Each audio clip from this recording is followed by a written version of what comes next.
बिस्मिल्लाहिर्रहमानिर्रहीम अल्लाहुम्मा सल्लि अला मुहम्मद व अला आलि मुहम्मद। इंतहाई काबिल एहतराम अहबाब करामी, हमारे मुल्क के जो मुख्तलिफ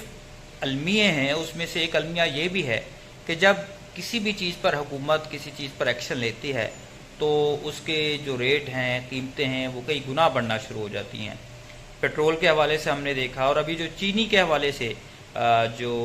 एक्शन लिया जा रहा है, बड़ी अलमिया ये है और बड़ी अफसोसनाक बात ये है कि बजाय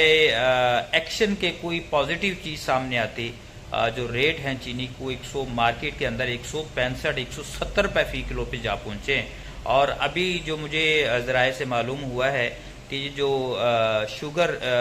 कंपनीज़ हैं वो मज़ीद रेट बढ़ाने के चक्रों में हैं और 200 रुपये फ़ी किलो तक चीनी की कीमत जो है वो ले जाने के चक्रों में ये माफिया, सट्टेबाज माफिया जिसको कहा जाता है। तो मेरी इसमें हुकूमत से दरख्वास्त है, बिलखसूस मोहसिन नकवी जो मैं समझता हूँ कि एक बहुत ही अच्छा काम कर रहे हैं पंजाब के अंदर, उनसे दरख्वास्त है कि पंजाब के अंदर तो फौरी तौर पर ये जो सट्टेबाज माफिया है, चोर डकैत माफिया है,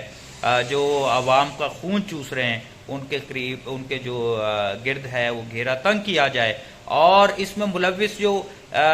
हकूमती जो जिम्मेदार हैं, लोग हैं जो इनसे दिहाड़ियाँ ले रहे हैं, पैसे ले रहे हैं, करोड़ों रुपए जो है वो रिश्वत वसूल कर रहे हैं, उन लोगों के खिलाफ भी जो है वो एक्शन लिया जाए और अवाम को कोई हकीकी मानों के अंदर जो है हकीकी मानों के अंदर जो है इसमें सहूलत दी जाए और चीनी के रेट को फ़ौरन जो है वो इसकी असल कीमत बनती है 110-115 रुपये